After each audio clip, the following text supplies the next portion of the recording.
Thank you, listeners, for joining us for another episode of the Stories Station. This is Kay McCoy, your host, and we are live. Y'all get to see us in video now, so I hope y'all are happy. For those of you who've been asking, anywho, we have a returning guest, none other than Mo Flames. How are you?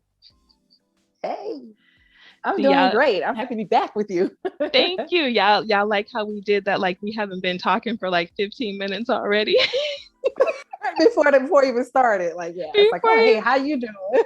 how you do it. No, we had to catch up first though, because Yeah. I have a lot of questions. So, for those of you that are new to the Story Station and new to Mo Flames, please go ahead, tell the listeners who you are, what it is that you write, all that fun stuff. Yes, I am Mo Flames. I am a contemporary author of romance, the spicy, steamy kind. I recently released my debut novel, re-released it, One Ain't Enough, in April, the end of April.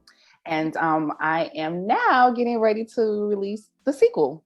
And all goes well, it will be in July, the end of July, first week of Okay. August, somewhere around there. And we are But very yeah, so that's excited. me. Yeah. Yeah. I look, you're so cute. That's me. So in Yeah, case any no of you flames. guys can see it in the background, we have it up there so you guys can actually see her book because again we're live. So we wanted to make sure we shot it out right there. Make sure to pick up y'all copy. So now let's talk about One Ain't Enough first because that's your baby. That's your Yes, my vehicle into baby. this whole enchilada. So what Yes. what is the story behind One Ain't Enough? And we're gonna pretend like I don't. Right. Well, just like the title, my main character, Desiree Edwards, finds herself in a situation.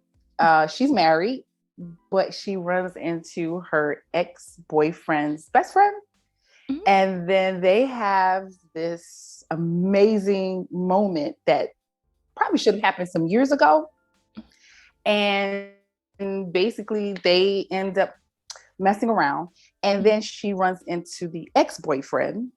And that's when the entanglement begins. So, Yeah. and there's more. Um, yes, there's more. Desiree's husband, he has a whole love triangle that doesn't include her. Hence the reason why one Yeah. So ain't y'all enough. y'all So, following along. We have two people that are married and they are in their own extramarital messes, as I like to say, yes, because they are this in this some book is extra. messy. It is messy, it's scandalous, it's drama, there's a murder. There It's a is a lot lot going going on. it's a lot going on. I've so far had a couple of reviews. One that says you need a cheat sheet. This is a lot going on. So I laugh because I'm like, yeah, they're memorable characters. They're very Yeah. difficult to forget. Yeah, if Mhm. you just forget names, that's normal. So you may need a cheat sheet, but they're I not love forgettable. They're quite the review where it memorable. says complicated. Yes, it's Yeah. man, complicated, complex, you name it. I It's all of the love it. above. It's all of the above. But speaking of like these moving characters and these moving parts, how do you even keep all that together? Because I listen, I write more than five characters. That's it. That's a wrap. That's it. That's all you get. So how do They you won't shut manage up. that? They won't shut up. I mean, they won't shut up. It's like the 6 degrees of separation, and Mhm, there's always twos. Like people come in twos. I feel like you always have a friend and a best friend. mhm, The most you'll get out of a group of people are three. They come in threes, but mhm, I chose two so I wouldn't forget them. So like I could tell you, it's Desiree and Brielle, it's mhm, Troy and Derek, it's Mia and Angela.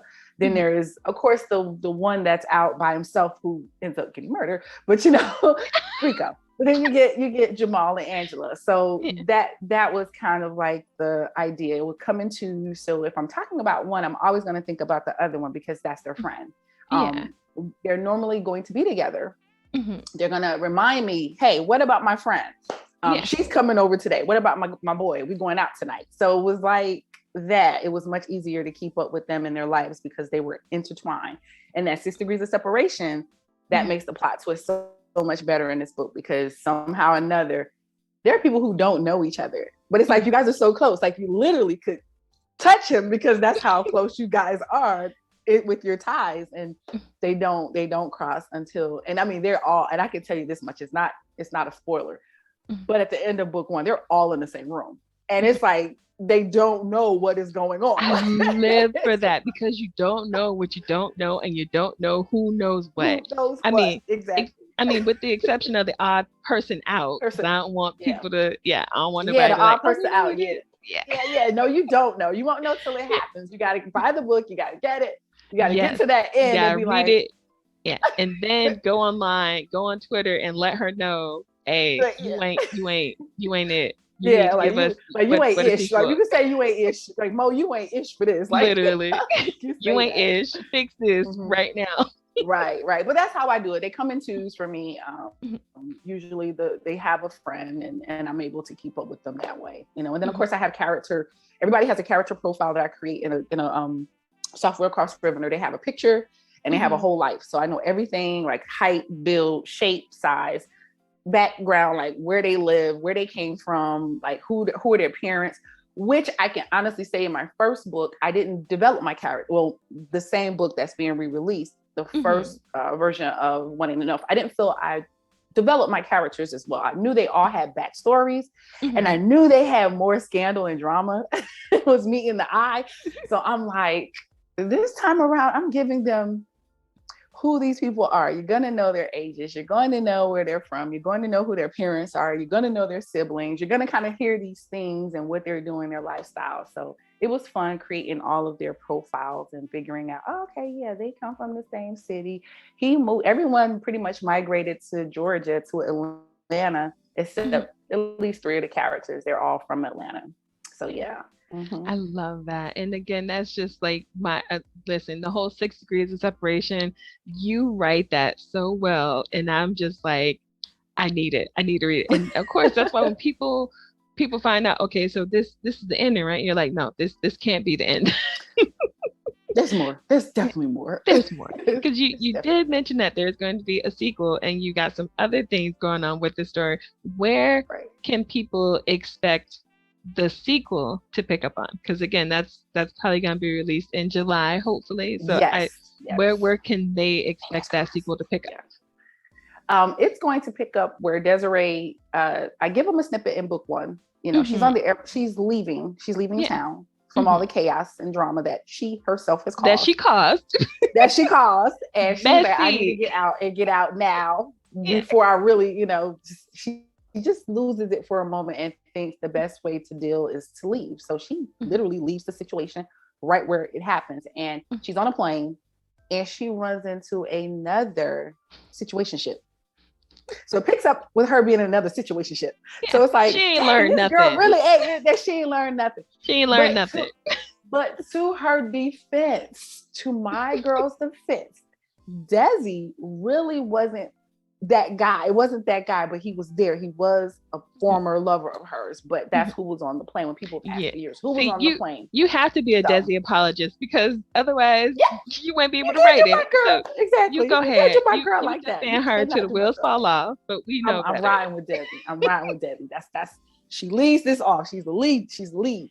But we pick up there, and pretty much all the chaos that had happened when she left, we find out everybody has a cliffhanger. Like I said, they come in twos. The twos have their cliffhangers. No one's story was resolved. It couldn't, because there was so much going on building up to that point. And it's like, no, you need to get the second book to figure out what the heck is going on with these groups of friends that now are faced with new challenges, because with the drama and scandal, you're faced with something new. So it picks up where she messed up. It picks up with Jamal and Angela's stuff. It picks up with Troy and Mia. It picks up with Derek and Desiree. So it just picks right back up into all the chaos and drama.